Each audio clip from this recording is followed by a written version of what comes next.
Good evening, everyone. I welcome you all to another episode of this series of virtual discussions on arthritis in India, a nationwide dialogue. I am Dr. Nishant Sharma and going to be your moderator for this particular panel. This series is a joint initiative by Voice of Healthcare and Pfizer, where we will talk about the different spaces in arthritis and its care in India. We will be talking about what is arthritis, the different types of arthritis, management strategies. We'll talk about prevalences, public health initiatives. So, without further ado, allow me to welcome my set panel of experts who are from rheumatology and orthopedic space. Dr. Arvind Kumar, orthopedic surgeon from Bhavani Hospital, Salem. Good evening, Dr. Arvind. Thank you for joining. Good evening. We have with us Dr. C. Karthikeyan, consultant, arthroscopy and sports medicine, Royal Care Hospital, Coimbatore. Good evening, doctor. Thank you for joining. Good evening. We have with us Dr. S. Shanmuganathan, professor and orthopedic surgeon at Velammal Medical College Hospital and Research Institute, Madurai. Good evening, doctor. Thank you for joining. We have Dr. B.R.J. Sathish Kumar, Chief Orthopedic Surgeon from B.R.J. Ortho Center, Coimbatore. Good evening, Dr. Sathish. Thank you for Yeah, good joining. evening. And we'll be having Dr. Swetha J. She's a consultant rheumatology and clinical immunology at Sparsh Hospital, Bangalore. She'll be joining us shortly while we start the panel of discussion. So we'll take this panel in sections. So I'll start with the first section, which is understanding arthritis. So I'll start with Dr. Sathish. Dr. Sathish, my first question to you will be, can you provide an overview of what is arthritis and the different prevalent forms of arthritis that we see in India? Yeah. So, yes, I am audible, no? Yeah. Yes, sir.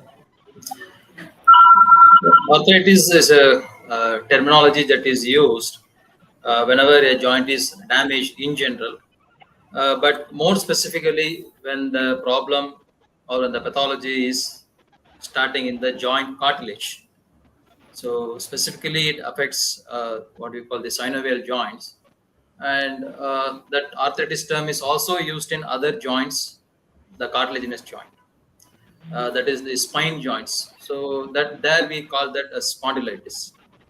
So arthritis, it starts as damage or wear and tear to cartilage. That is the primary definition. Yeah. And so naturally we have got multiple causes for this arthritis. There can be many reasons or many pathologies where this joint cartilage or articular cartilage can be damaged. So before that, we all know that the function of articular cartilage. The articular cartilage is the smooth cap-like structure that covers the end of the bone where the joint is formed. And this cartilage is responsible for smooth, frictionless movement of any joint. The synovial joints, they have large movements like knee joint, shoulder joint, and the hip joint, ankle joints, all these joints. So the cartilage undergoes multiple micro compression and micro rarefaction or distractions while taking the load.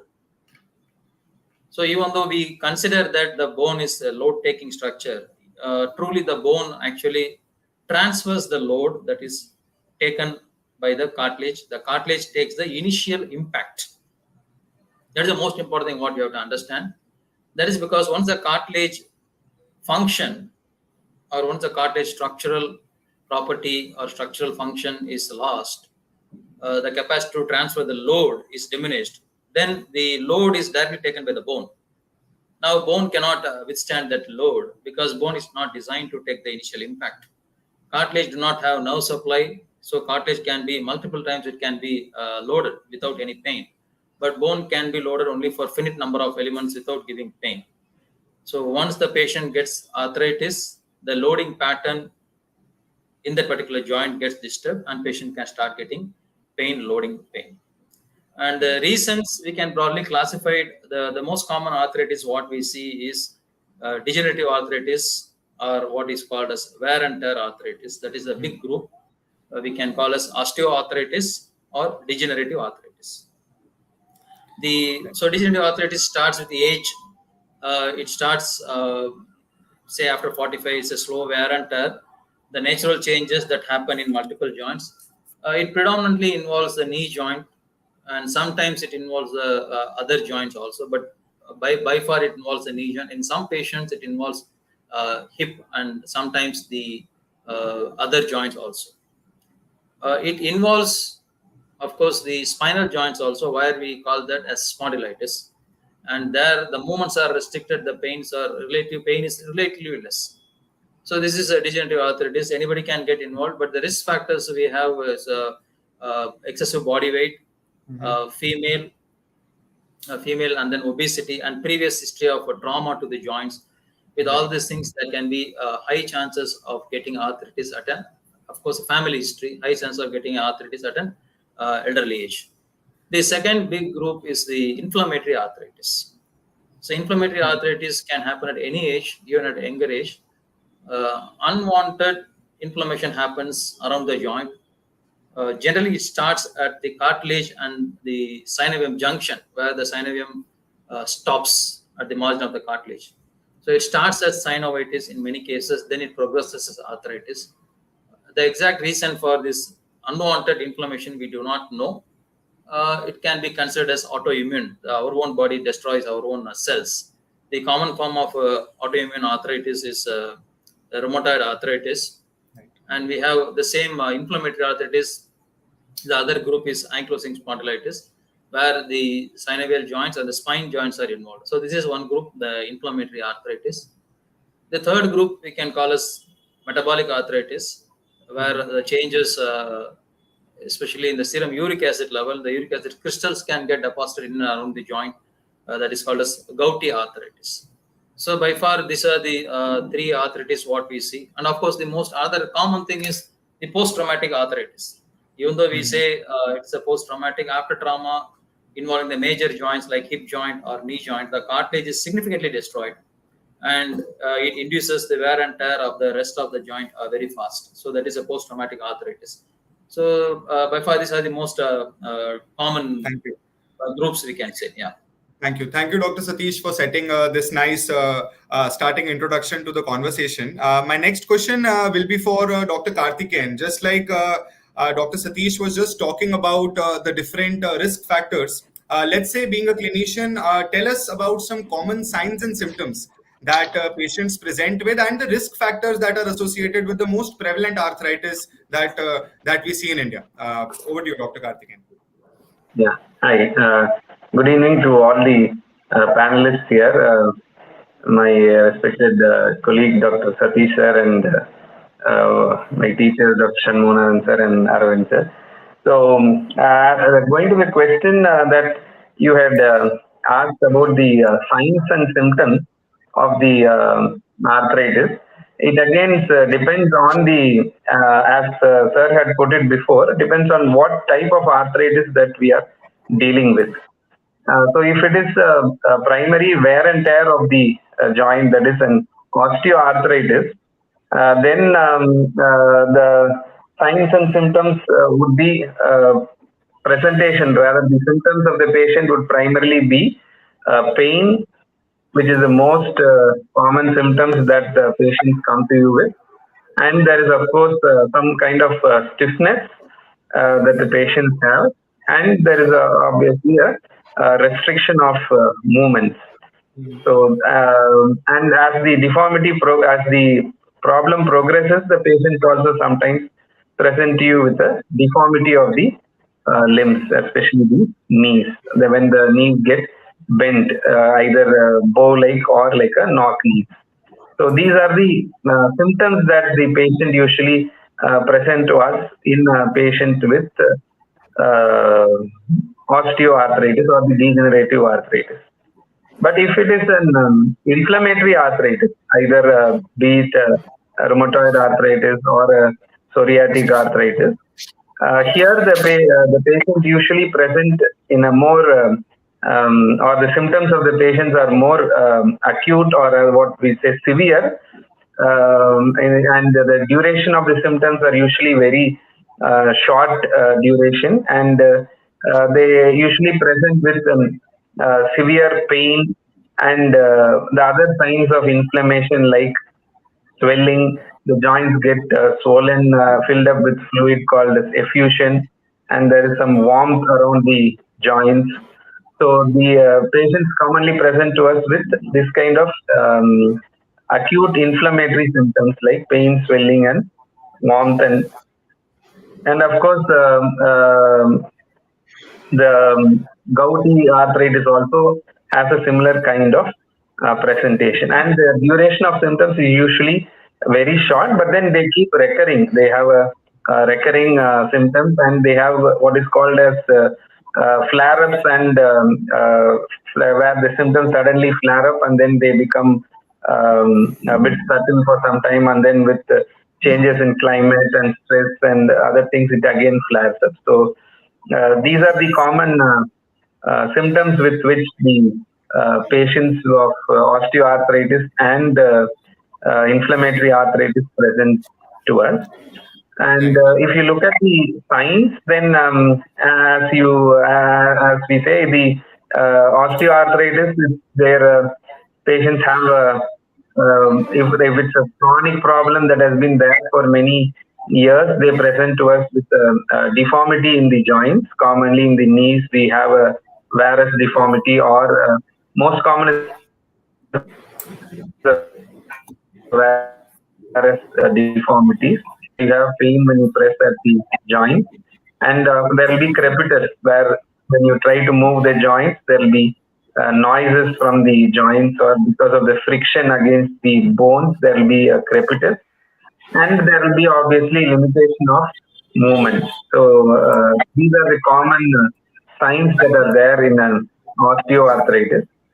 But then in an inflammatory arthritis, again, as I said, it looks more swollen. There is a warmth around the joint, and it involves multiple joints.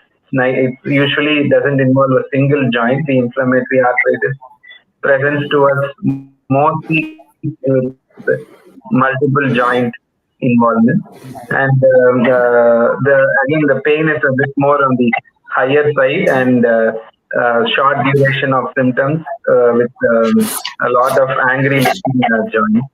And the gout arthritis is very unique in that it commonly affects the great toe, the metaphyseal joint of the great toe of the feet, and that is one unique location of the arthritis when it is a patient who has gout. So these are the signs and symptoms. And I think you had also mentioned about the risk factors for these problems.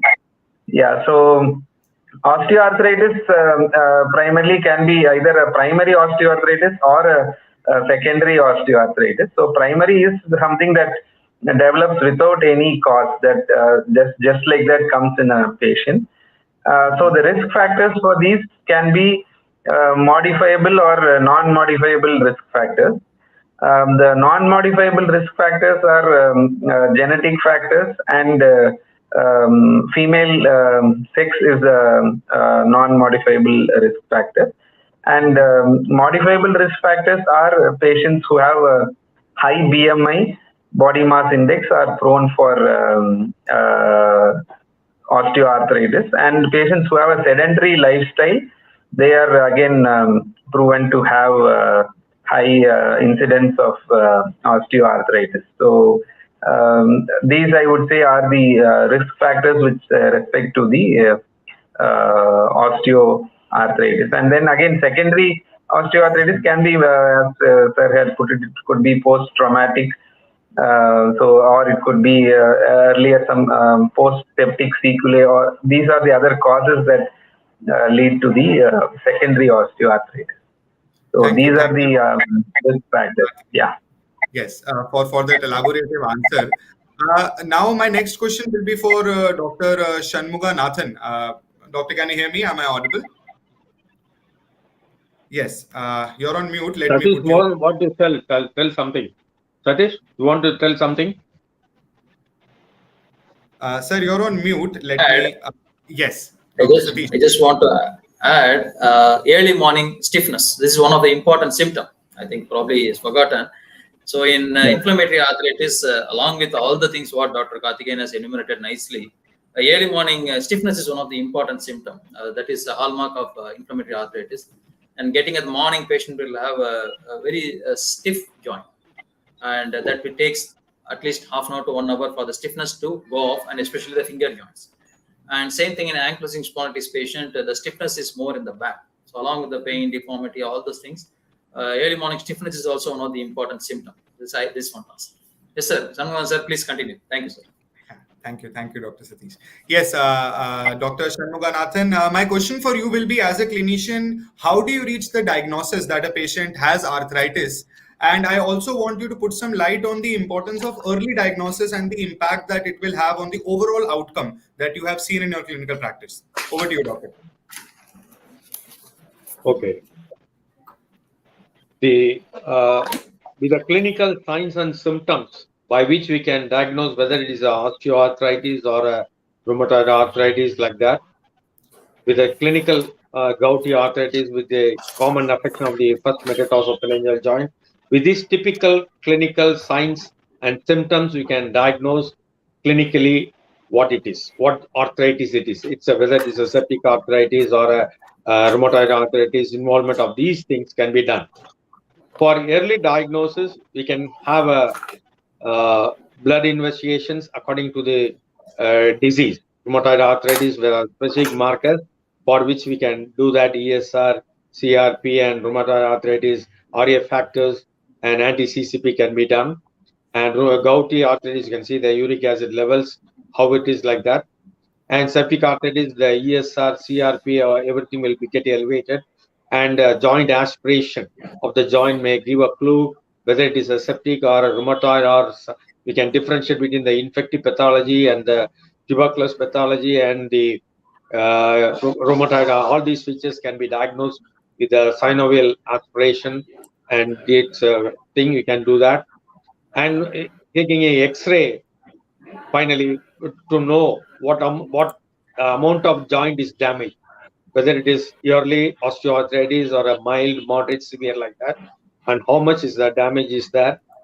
Can find out with that, we can the stage of the disease, and then we can do a CT scan or a MRI to find out the other, to rule out other causes, to find out the exact etiology. You can do that.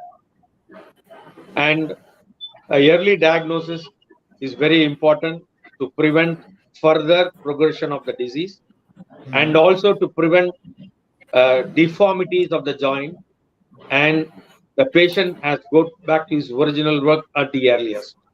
So early diagnosis and early management is absolute in treating any arthritis, whatever may be.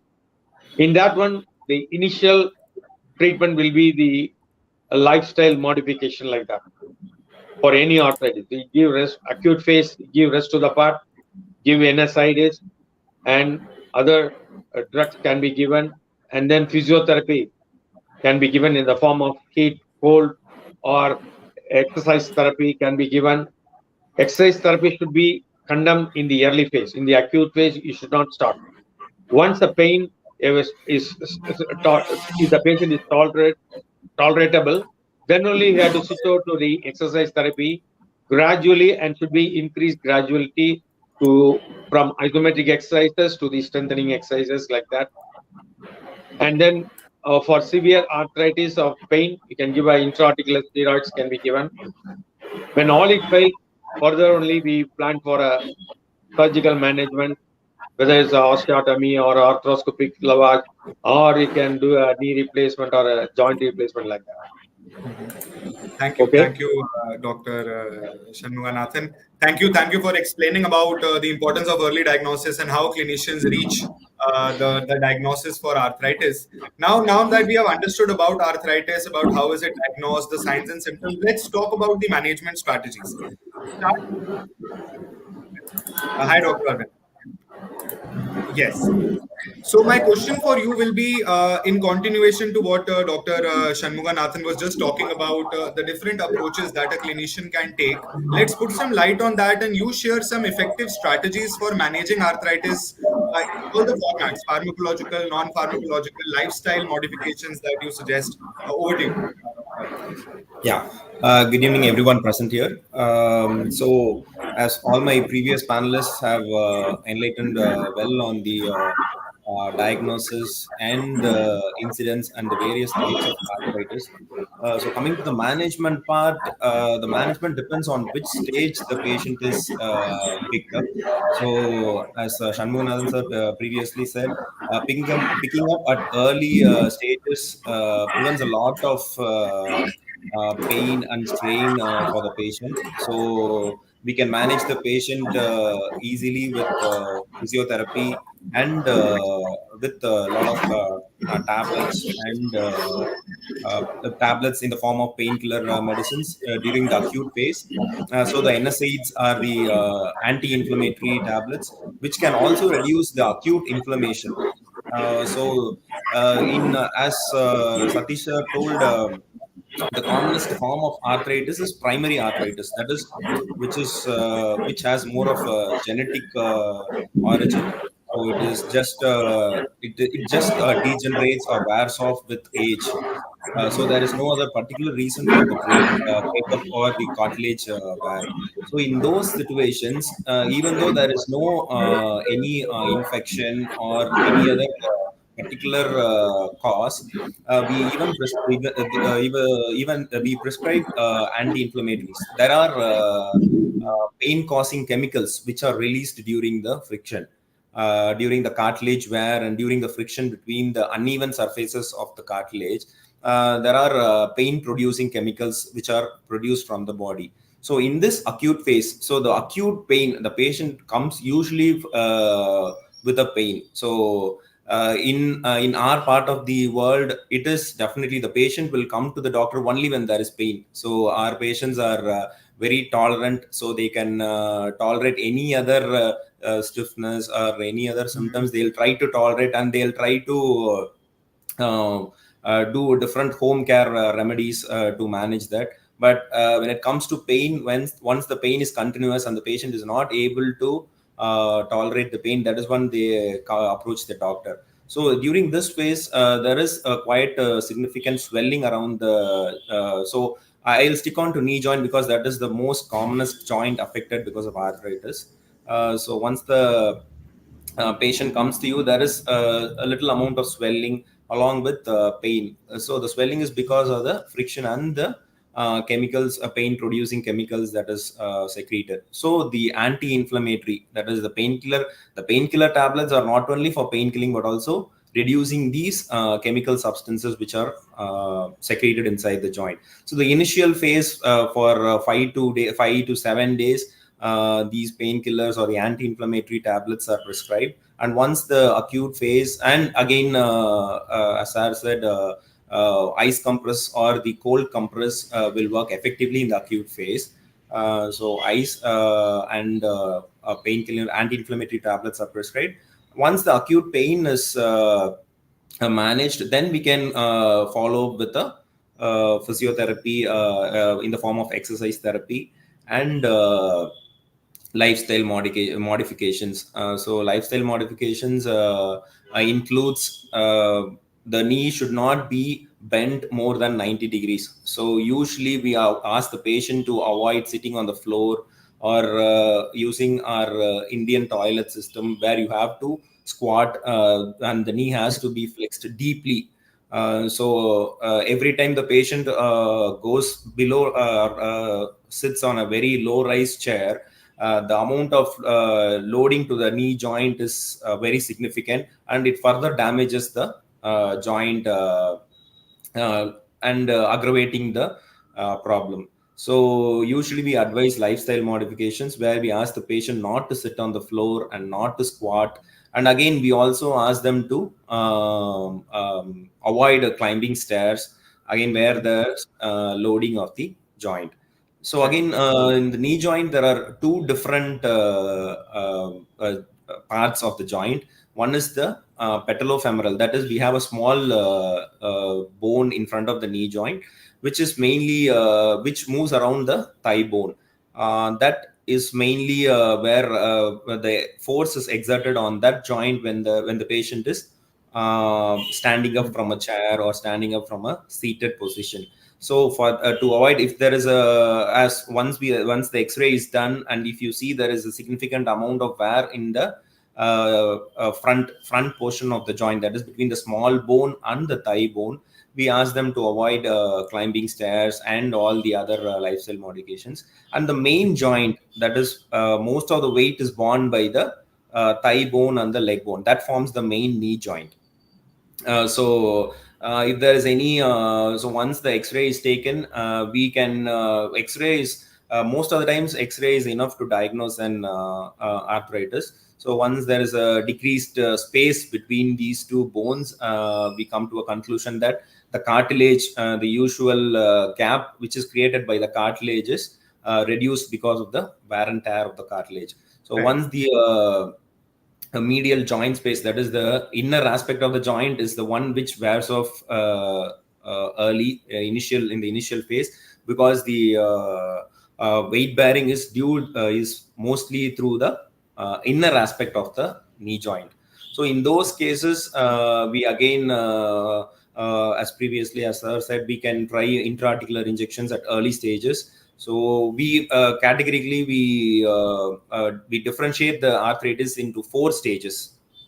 So first, second, and third, and fourth stage, depending upon the X-ray findings. So in the first stages, first or second stage, mostly it can be managed by medications and injections into the joint. So injections can be either steroid injections or freshly prepared platelet-rich plasma injections, or there are a lot of other joint substitutes also called as hyaluronic acid injections. So it depends upon the surgeon's preference and the patient's preference. So we give these choices to the patient, and depends upon and with all the internet knowledge, so patient comes to you with already a prefixed idea whether one of his relatives or one of his friends would have had an injection and they would have had a pain relief. So you would have also have some set ideas where they would prefer either a platelet rich plasma injection or a hyaluronic acid injection.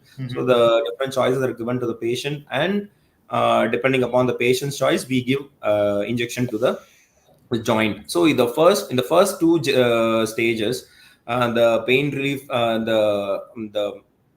the pain attacks are significantly widely spaced. So with one injection, and the patient is particularly doing well with the physiotherapy exercises, usually the patient is pain free for at least a year.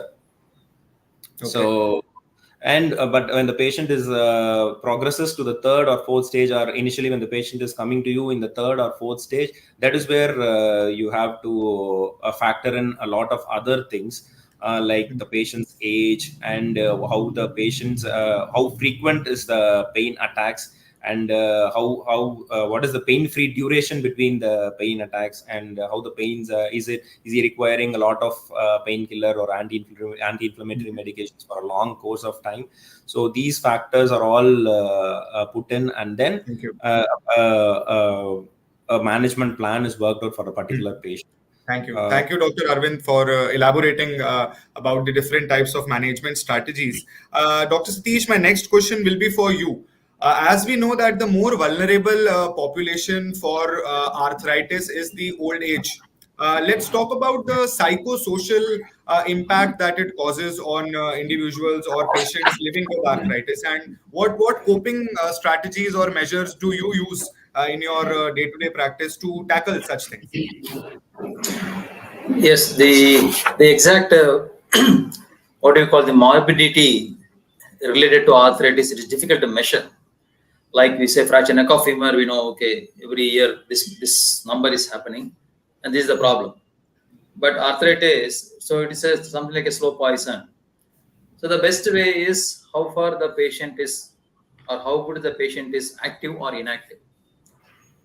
Generally, patient comes with arthritis, and the following features are present, means that means they are inactive and that's got a lot of impact. So what are these problems means? The level of ambulation, whether patient can go out of the home independently. For example, I ask the patient, are you able to go out of the home independently and attend a social function? Or you are going to temple individually or not, independently? They say, no, I have to always take my grandson. That means the patient has become dependent. Generally, there can be other factors also. There can be cardiac, neurological factors also. Keeping that aside, the patient knee pain or back pain becomes more and more severe, then their activity gets restricted. So initially, they will go independently outside. They are what is called a free community ambulator. Then they go outside the home with some human support or with some mechanical support, walker or the thing. That is another stage. Then they stop going outside. They move only inside the house or outside the house veranda or the portico. They say, now, I am walking only inside the house. They don't go outside the house. So that is one level of restriction. Then they will get restricted to a single room. They won't even go to the dining table. So that means the restriction is more and more. This applies to all the patients. It can be ankylosing spondylitis or rheumatoid arthritis or osteoarthritis. More the patient activity is restricted means more the patient has got pain. The other subtle factor, especially in females, is the weight gain. They say, I am normal. I don't have much problem, much pain. But you see gradually over the period of 1 year, they have put on weight. So even though they take normal diet, their weight will gradually increase because their physical activity is going down day by day. And they will become dependent more and more on other people for their activities. So indirectly, this immobility or sedentary lifestyle, apart from resulting in weight gain, it results in osteopenia, osteoporosis, and also sarcopenia. And this again will compound the effect of the periarticular pain or around the joint pain. So this is a big cycle. So we have to break the cycle and treat the patient. And patient has to be told that this is the problem. Many patients don't understand this. They think that they are normal because they drastically reduce their activities. And we have to tell them, as the orthopedic saying, that life is movement, movement is life, and you have to be active. So that's how we assess. And of course, they themselves, the relatives themselves will tell that the patient activity is getting gradually more and more restricted. So physical activity is the most important thing. And this is the gross physical activity I have told, that is mobility. The other fine activity is, for example, a lady, how far she is doing a kitchen work. So they will tell that, yes, mother has stopped doing kitchen work. She has stopped cooking. She goes to the kitchen, stands for only 5 minutes, and then she is sitting. And nowadays she has stopped that also. That means again the problem has increased. So in this way, I think we can see the prognosis and we can see the impact what is happening at the individual life inside the house and individual life at the society level. Right. Thank you, Dr. Sathish, for putting light on that topic. My next question will be for Dr. Shanmuganathan. My next question will be for you. As we know that different types of arthritis are prevalent in different demographics of India or different socio-economic categories, letting be urban or rural. I'd like you to put some of your comments on this variation that we see, and how do you feel that this impacts the healthcare delivery of India for arthritis in total? It's been found out that osteoarthritis has been affecting more than 15 million adults annually within India, contributing to 22 to 39% to the global number. A huge number of persons are suffering with osteoarthritis. This osteoarthritis is normally involves the weight-bearing joints, namely the knee joint, hip joint, and the spine. In the Asian population, the more of the knee joint is involved than the hip joint, whereas in Western population, the hip joint is more involved than the knee. The exact etiology is not known, but it has been found out probably it may be due to the squatting habit, which is in the Asian people culture, where we sit squatting. Thereby, the hip OA is less than the knee joint affection. So that has been like that. So, and if you see the rheumatoid arthritis, it affects around 15% of the people in India. That's around 210 million people in India are suffering from rheumatoid. 210 million. Whereas in US, it has been found out that 1 in 4 is involved, which is about 58.5 million in adults.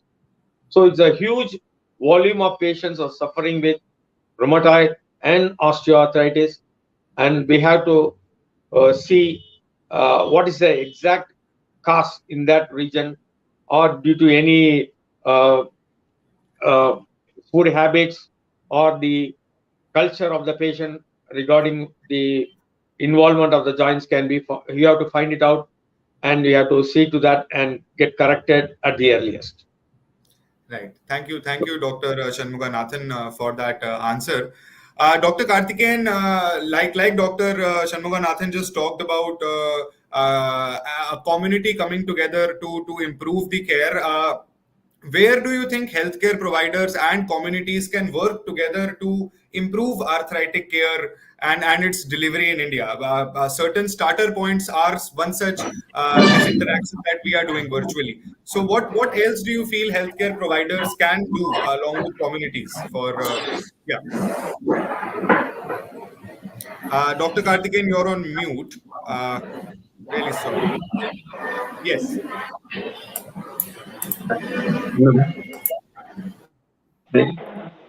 Half an Right. hour. Yeah, I think the first thing that probably we can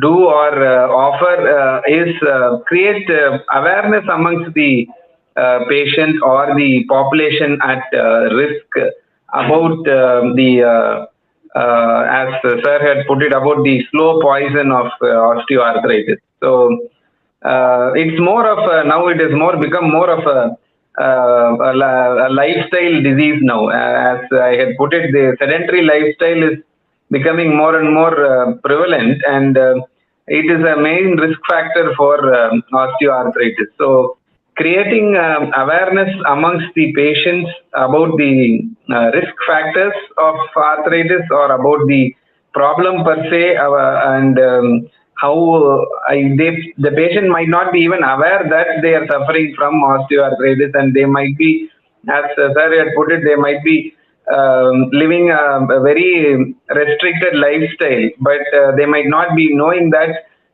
they can easily be cured or brought out of the misery. So I think creating awareness to the patients about the problem is where I think we can make a lot of difference. And how we go about doing it is every hospital or every doctor individually does it. Actually, they do camps to rural areas or inaccessible areas, or where patients don't have access to healthcare, like city, mofussil areas or rural areas. And every doctor or every hospital already does camps to identify at-risk populations, and we do a lot of bone density checkups, which acts as a screening to pick up osteoporosis, which is again a risk factor for osteoarthritis. So some work is already being done by the doctors, but there is definitely scope for improvement, and I'm sure the program that we are having will create awareness amongst people about the problem of osteoarthritis, and it can be prevented to a certain extent if we identify the problem early and educate the patients about the need for doing the weight reduction, having an active lifestyle, doing the exercises, and to treat any identifiable risk factors like osteoporosis and other medical metabolic issues. So if we are able to identify them and then create awareness amongst them, and then I'm sure the burden of osteoarthritis can be reduced to a major extent. Thank you, Dr. Karthikeyan, for that insightful answer. Continuing and building on the same, Dr. Aravind, my next question is for you. In your observation, are there any support groups, or both governmental or non-governmental, which are providing support to arthritic patients or raising awareness for this matter that you would want to talk of and make our viewers aware? To my knowledge, I'm not really aware of any comprehensive programs designed by the government or any particular NGOs working on this arthritic problem. But Tamil Nadu government as a whole has initiated a program where the government reaches the people to their houses. That is for any chronic ailment, be it hypertension or be it diabetes. So people who are in the rural areas, as Sir has further said, that where there is no easy medical access, or even people in urban pockets where there are very the marginalized people who cannot afford healthcare, private healthcare.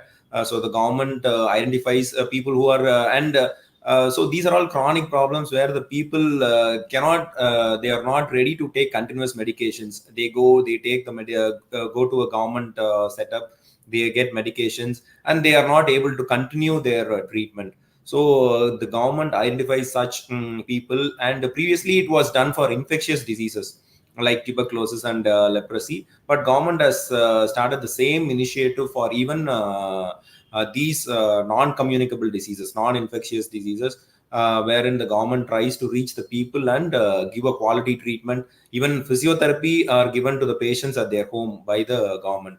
So this is a very major step in which I think will probably go in a big way, and try to decrease the problem, decrease the magnitude of the problem. Right. Thank you, Dr. Aravind, for putting light on that. Dr. Sathish, anything that you'd like to add to any organization or any support initiative or awareness initiative that you're aware of working in the space of arthritis? Specific organizations available, but it is high time, like in Western society, we should also make some peer groups. We can have say a WhatsApp group of arthritis patients, and that should be available to the common public, so that people who have got a diagnosis of arthritis from doctors, from registered practitioners, they can become members of that, and they can discuss among themselves. That will be only for the patients, and then we can have another group involving doctors and patients. So we should have two separate groups so that it will be much easier, and decision making becomes easier, and the patient unwanted fears can be nullified, and they will be more straightforward in understanding the disease. Once they understand the disease, once the fear is removed, then the treatment becomes easier to administer. Whether it is a medical treatment, especially in rheumatoid arthritis, it's a long-term treatment. A lot of people, they want to take treatment for 3 months, 6 months, they want to stop. Then they want to go to Ayurveda or something else. They want a immediate cure. So they should know the natural course of the disease. They will understand that only if they interact with other patients who are having this problem for several days. And also, especially surgical options, they are very much, again, they are afraid to go for surgical options. It's a common practice. Most of us know that after doing surgery, the patient will tell that, oh, I didn't know this. Nobody has told me that. If this is the case, I would have undergone the surgery 10 years back. I was suffering for 10 years. This is the common bickerings what we keep hearing from the patient.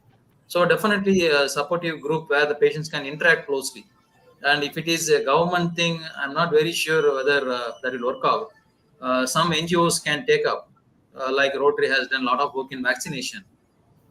And here, otherwise, this what is called the Lion Club and other clubs, many NGOs are there. One of the NGOs can take up, especially with association with some pharma company. I think they have to start this arthritis group. Right. Then that will be very useful. Right. Thank you, Dr. Sathish, for sharing your opinion. Through this medium of this awareness, yes, I was coming over to you only, Dr. Shanmuganathan. Please tell. I think first public awareness is most essential. What is our osteoarthritis? What is rheumatoid arthritis? What is these complications? How we can manage? How it is managed? All these things must be known through public awareness, and then by frequent screening in Rotary lines, something like that. We can screen the patients and thing, or going to the villages conducting camps by which we can collect the cases and inform them how to prevent osteoarthritis and what is the management available. All these things can be given. And in Tamil Nadu government, we have this scheme where we can have for the knee replacements and the scopy, all these things is now available. And these things must be known to the patient at the earlier, so they can come to us earlier and get benefited by these resources. Right. Right. So And along with this, yeah, please, sir. yeah, and I think the other important thing is to also to we are the doctors now we are what the problem that we are facing is the misinformation that is very much prevalent amongst the patients about Yeah. the all the problems.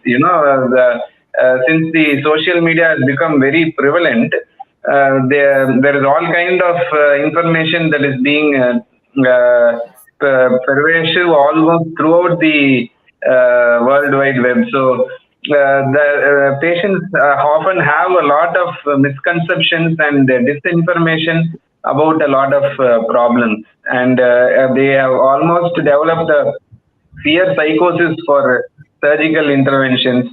So all this has to be dispelled. The patients have, again, as sir said, they have to be awareness created about all the positive impacts of all the interventions that the doctors provide.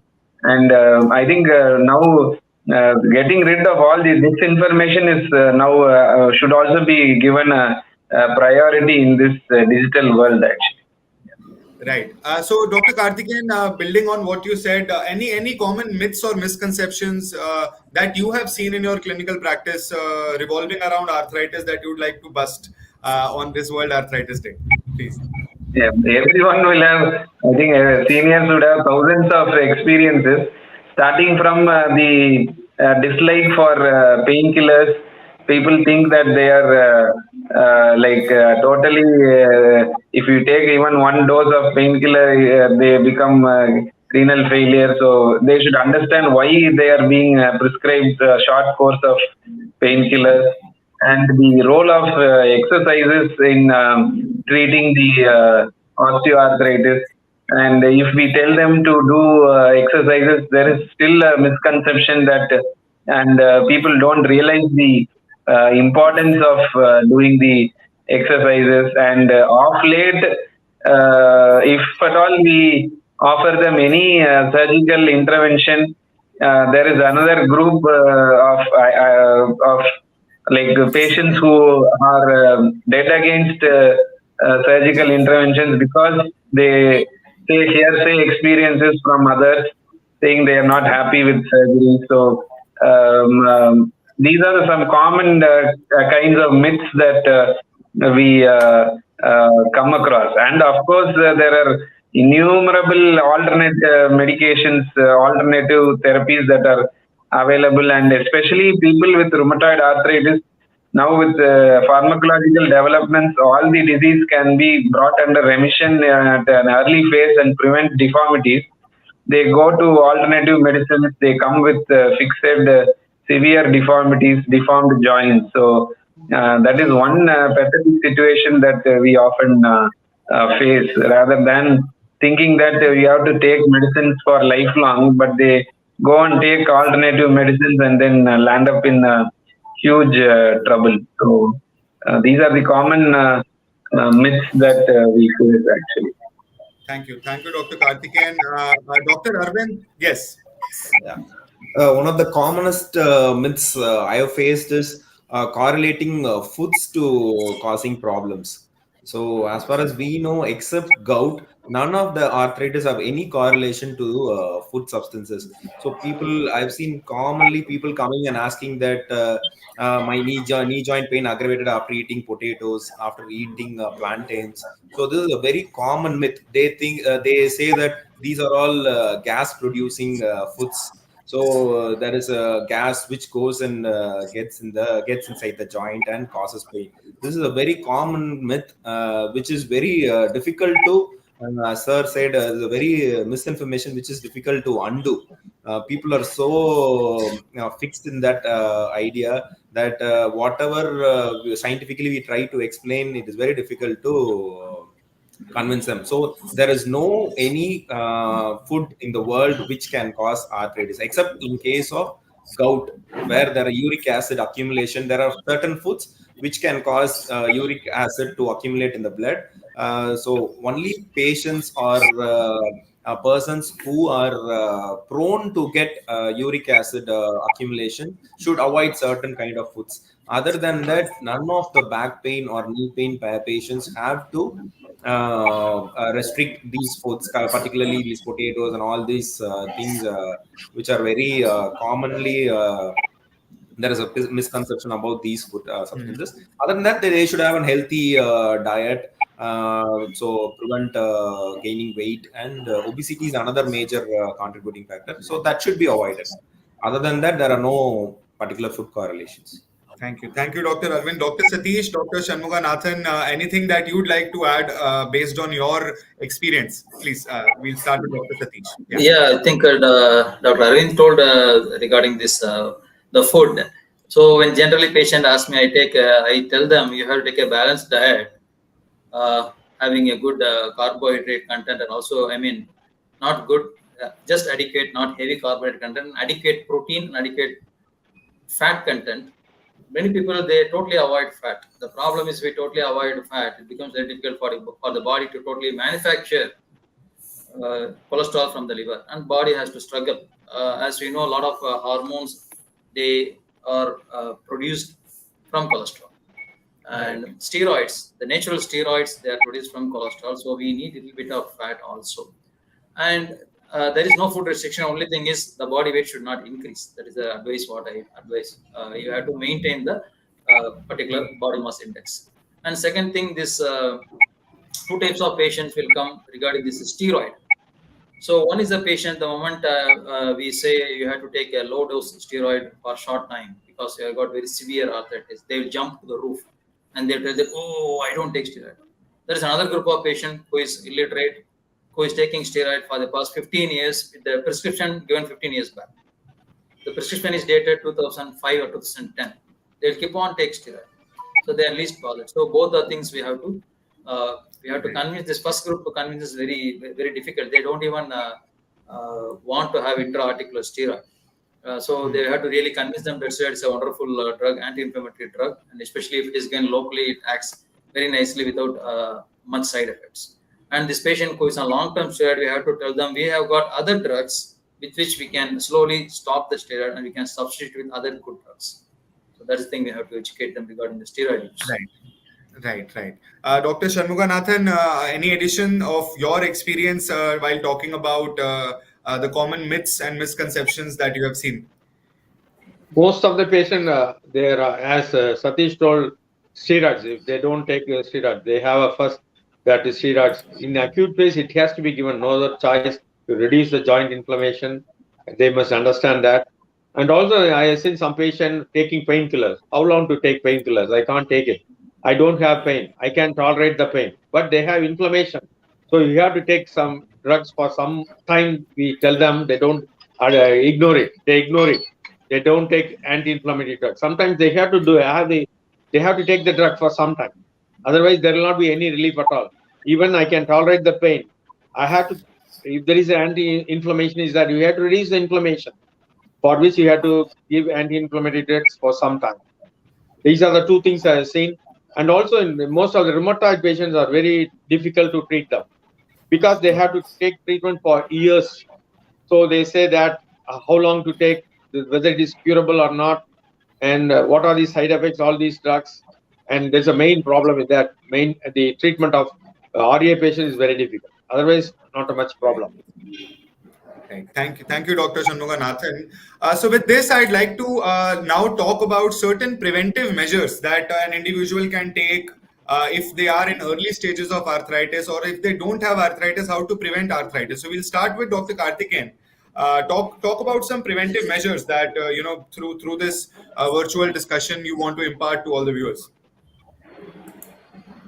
Again, since osteoarthritis is what we are dealing with primarily here, so the preventive measures would be from the patient point of view would be to correct the risk factors. That is to keep the body mass index at the right level. That is indirectly to avoid overweight or being obese. So that would be the primary preventive aspect. And the other one is to lead a healthy lifestyle, active lifestyle. And literature has shown that sedentary lifestyle leads to stiffness and more of wear and tear. So an active lifestyle and keeping the body mass index at the right place, and then a good balanced diet to avoid or rather prevent the formation of or development a good physical activities and sunlight exposure. All this can prevent the development of osteoarthritis, and then doing a lot of exercises to keep the joints very flexible. So any joint that is prone for development of arthritis, so if you do exercises of the muscles around the joints of the knee, like for the thigh and calf muscles, so that is also goes a long way in preventing development of arthritis. So I think these are the primary preventive strategies I would suggest. Thank you, Dr. Karthikeyan. Dr. Aravind, if you'd like to add to some preventive measures in continuation to the discussion with Dr. Karthikeyan, please. I think Dr. Karthikeyan has summarized it well. So again, I have to stress on these two factors. That is maintaining body weight. That is avoid being overweight or obesity is one major risk factor. And again, keeping oneself healthy by doing active exercises. So at least 40 minutes of exercise 5 days a week. That is what is the general advice we give to the patients. So that will prevent a lot of arthritic problems in the upcoming years, and also even for other lifestyle diseases, this will help a lot. Thank you, Dr. Aravind. So with this, I'd like to talk about the last topic of discussion, which is going to be a take-home message that you, as panelists and clinicians, would like to give to all the viewers on this World Arthritis Day. We'll start with Dr. Shanmuganathan. Doctor, the take-home message on this day for all the viewers, being it caregivers, your colleagues, patients who are in early stages, patients who are battling arthritis, a message for everyone, please. First, we must know as I told you, public awareness. What is arthritis, and what are the signs and symptoms, and what are the complications? Then management, they must know that, and what is the role of medication? At what time you have to take the medication, and what is the time for physiotherapy, and what is the surgical management? What is the medical management? On how surgery helps to make the patient ambulant at the earlier. And these complications, all these they must aware. Then only they can take a decision one thing.